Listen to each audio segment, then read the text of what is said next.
What is known, prior knowledge or pre-existing knowledge, is the knowledge, skill, or ability that a learner brings to a new learning encounter. This includes all knowledge that is available before the learning event, and which has been gathered or developed by any means, and in any situation, including both formal and, quite often, informal learning situations. Learners need enough previous knowledge and understanding to enable them to learn new things. They also need help making links with new and previous knowledge explicit. It is considered to be valuable to go through a process of what has been called activating prior knowledge. Teachers often go through this process at the beginning of a new topic. They also use introductory strategies at the beginning of lessons, which are continuations from previous lessons. In terms of the practicalities of teaching, this is a process of making children think about the topic or remember what has been covered already. In terms of theory, it is to do with activating particular schemas.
One of Guinness World Records' more unusual awards was presented at the National Maritime Museum yesterday.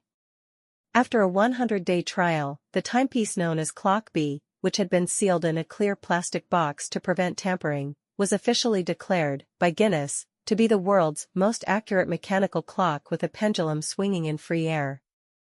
It was an intriguing enough award. But what is really astonishing is that the clock was designed more than 250 years ago by a man who was derided at the time for lian incoherence and absurdity that was little short of the symptoms of insanity, and whose plans for the clock lay ignored for 2 centuries. The derision was poured on John Harrison, the British clockmaker whose marine chronometers had revolutionized seafaring in the 18th century, and who was the subject of Longitude by Diva Sobel. His subsequent claim, that he would go on to make a pendulum timepiece that was accurate to within a second over a 100-day period, triggered widespread ridicule. The task was simply impossible, it was declared. But now the last laugh lies with Harrison. At a conference, Harrison decoded, Towards a Perfect Pendulum Clock, held at Greenwich yesterday, observatory scientists revealed that a clock that had been built to the clockmaker's exact specifications had run for 100 days during official tests, and had lost only 5/8 of a second in that period.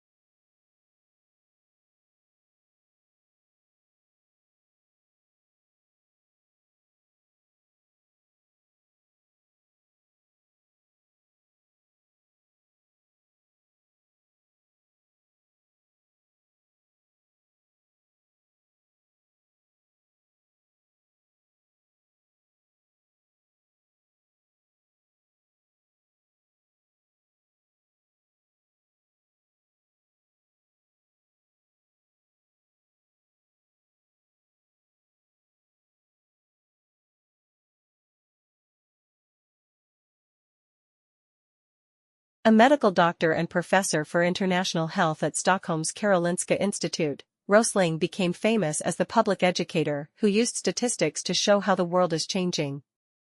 He chose this public role after making 2 significant discoveries. Rosling's first discovery was that many people are not aware of even the most basic facts about global health and global development. Through surveys he conducted, Rosling found that at a time when poverty is falling faster than ever before, The majority of people think that the proportion of the world population living in extreme poverty is rising.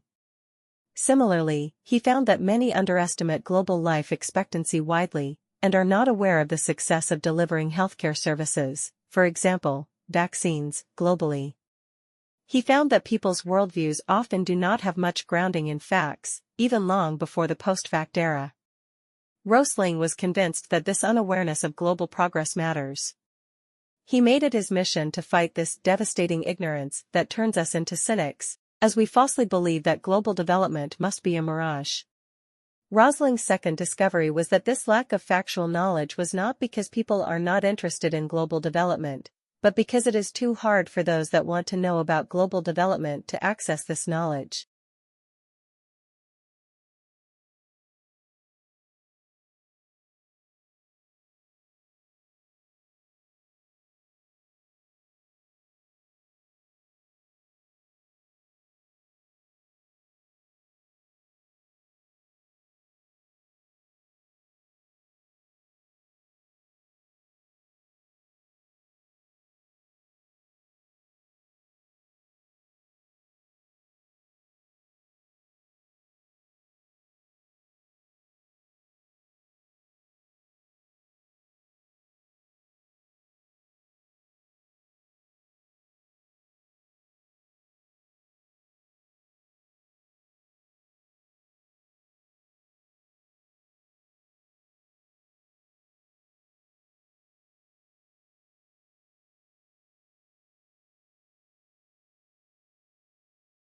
The colors that we see are a result of the light reflected within a narrow range of wavelengths, what we call the visible spectrum. But sunlight also spans wavelengths that we cannot see. Humans can't see ultraviolet wavelengths, which many other animals can see. But there's one set of wavelengths that elude all of us. These are near-infrared (NIR) wavelengths. And understanding how bird feathers interact with these wavelengths is important, not just for birds, but also for humans through the potential for improvements in thermal efficiency. Our research in the School of Biosciences at the University of Melbourne suggests that some Australian birds can control their temperature and avoid overheating by reflecting near-infrared wavelengths of sunlight. We collected information on 90 species of Australian birds and found a very strong link between living in hot, arid regions and reflecting a higher proportion of near-infrared light. Researchers in the field of animal coloration have largely ignored near-infrared light, because it isn't easy to measure and there's no evidence that animals can see these wavelengths.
Education for global leadership, the importance of international studies and foreign language education for U.S. Economic and National Security Committee for Economic Development.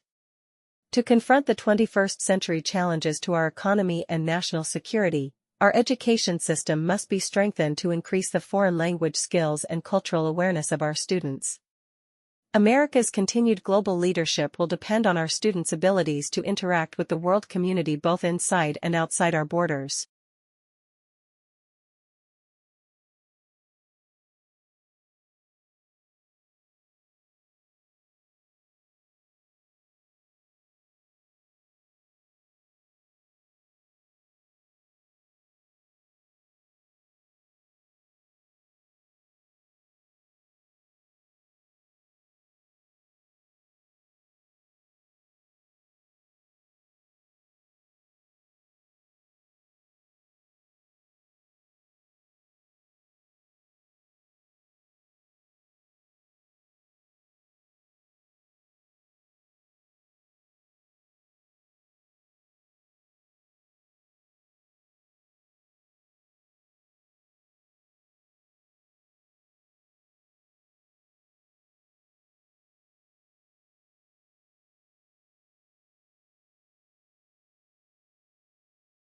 Water is at the core of sustainable development.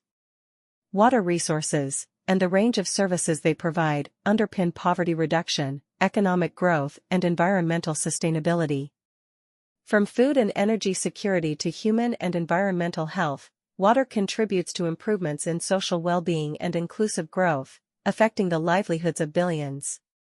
In a sustainable world that is achievable in the near future, water and related resources are managed in support of human well-being and ecosystem integrity in a robust economy. Sufficient and safe water is made available to meet every person's basic needs, with healthy lifestyles and behaviors easily upheld through reliable and affordable water supply and sanitation services, in turn supported by equitably extended and efficiently managed infrastructure.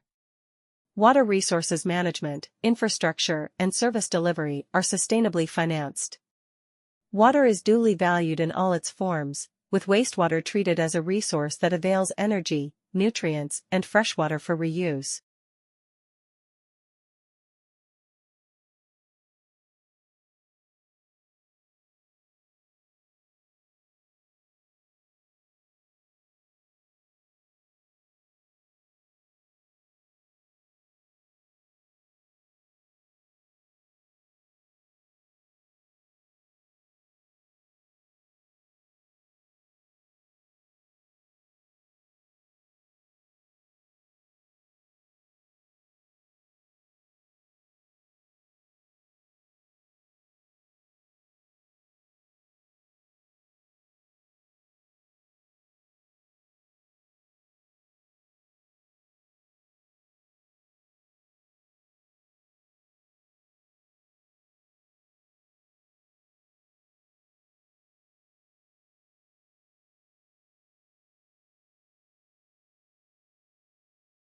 Human settlements develop in harmony with the natural water cycle and the ecosystems that support it, with measures in place that reduce vulnerability and improve resilience to water-related disasters.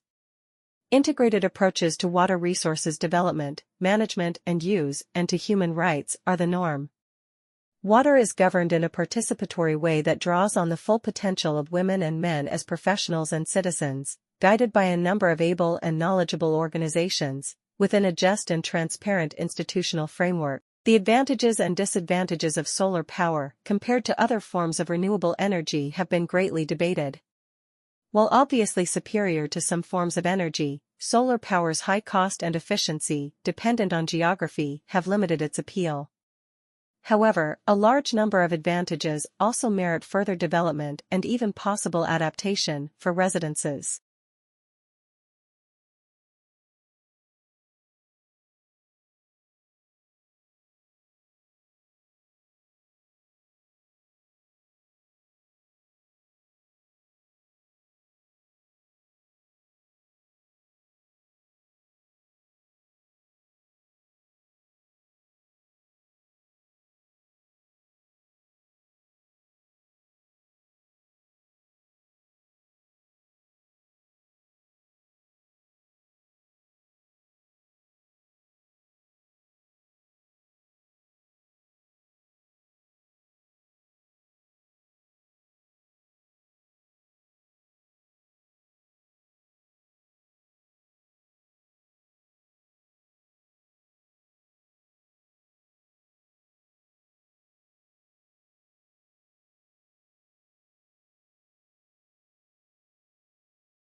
Advantages of solar power. Solar energy remains popular because it is both a renewable and clean source of energy. These advantages, along with the hope that eventually nations can use solar power to decrease global warming, ensure its popularity. Renewable solar energy is a true renewable resource. All areas of the world have the ability to collect some amount of solar power, and solar power is available for collection each day. Clean solar energy is non-polluting. It does not create greenhouse gases, such as oil-based energy does, nor does it create waste that must be stored, such as nuclear energy. It is also far more quiet to create and harness, drastically reducing the noise pollution required to convert energy to a useful form. Residential-sized solar energy systems also have very little impact on the surrounding environment, in contrast with other renewable energy sources such as wind and hydroelectric power. Low-maintenance solar panels have no moving parts and require very little maintenance beyond regular cleaning. Without moving parts to break and replace, after the initial costs of installing the panels, maintenance and repair costs are very reasonable.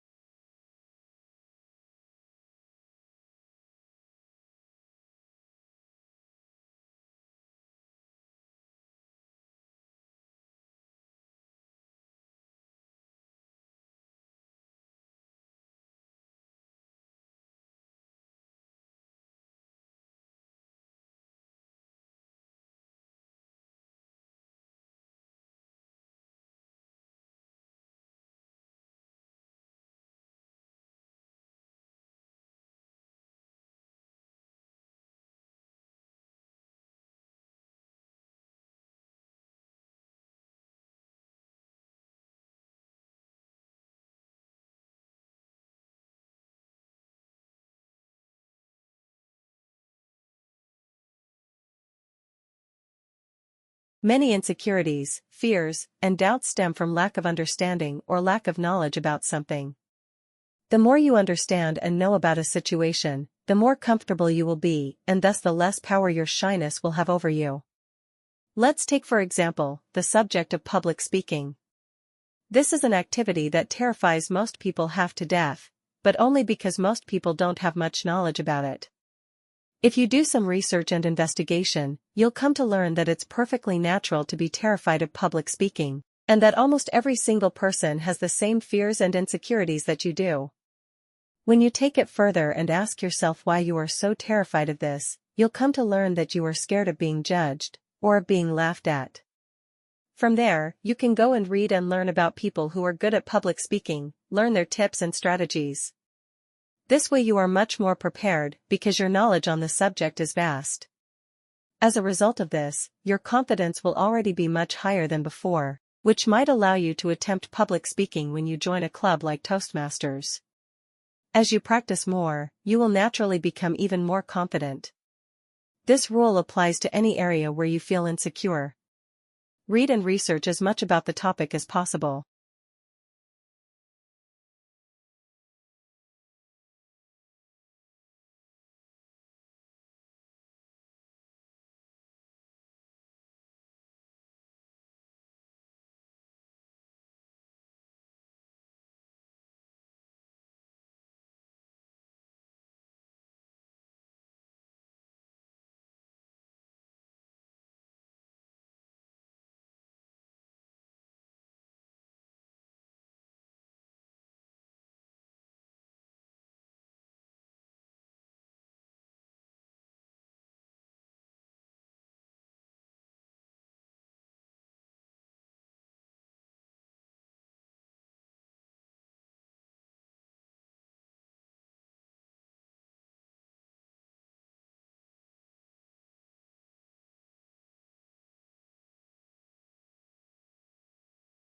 Disabled people were among the early adopters of personal computers. They were quick to appreciate that word processing programs and printers gave them freedom from dependence on others to read and write for them. Some of these disabled early adopters became very knowledgeable about what could be achieved and used their knowledge to become independent students at a high level. They also gained the confidence to ask that providers of education make adjustments so that disabled students could make better use of course software and the web, rather than just word processing. For some disability groups, information in electronic format, whether computer-based or web-based, can be more accessible than printed information. For example, people who have limited mobility or limited manual skills can find it difficult to obtain or hold printed material. Visually impaired people can find it difficult or impossible to read print, but both these groups can be enabled to use a computer and, therefore, access the information electronically. Online communication can enable disabled students to communicate with their peers on an equal basis. For example, a deaf student or a student with Asperger's syndrome may find it difficult to interact in a face-to-face tutorial, but may have less difficulty interacting when using a text conferencing system in which everyone types and reads text.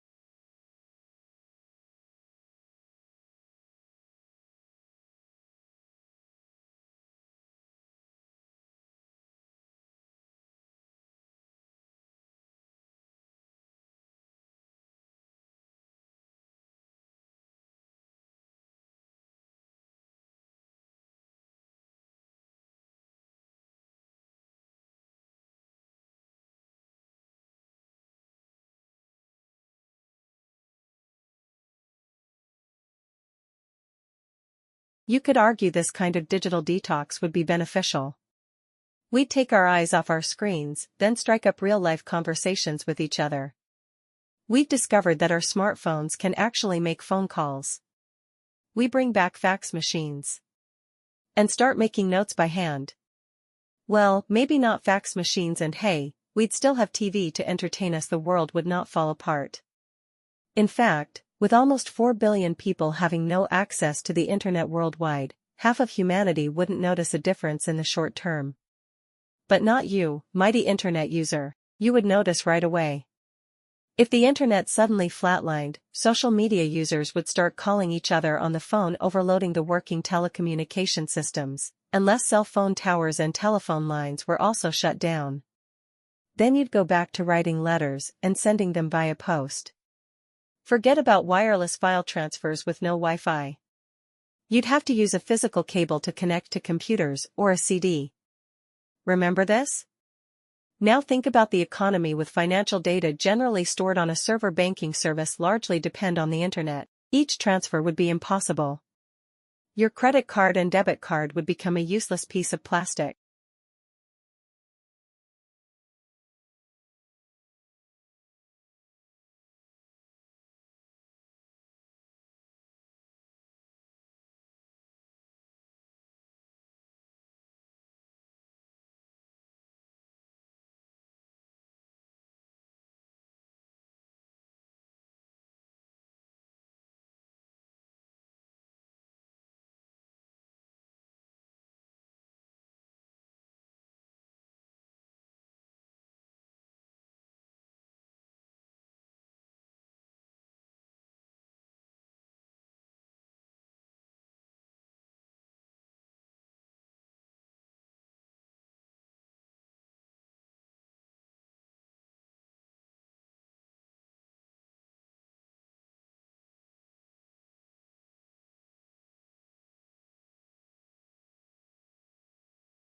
Sometimes ignorance is preferable to the detailed truth. Maybe, we only care about truth insofar as it empowers us. Knowing and thinking about all of the details of every orange tree would just be a psychological burden for the most of us. I'll take illusion over the reality. But can't help but ask, is it possible that the mind is actually accessing a deeper kind of truth? Maybe, the mind is separating the signal from the noise. But what constitutes signal versus noise?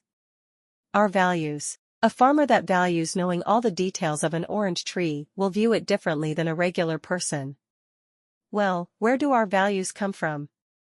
Here's Nietzsche's view from beyond good and evil. Behind all logic and its seeming sovereignty of movement, there too stand valuations, or, more clearly, physiological demands for the preservation of a certain type of life. For Nietzsche, our values come from our physiological demands, and what does our physiology demand? Power. It wants to survive and thrive. What does it mean to thrive? To imagine the world a certain way and to be able to make that illusion a reality.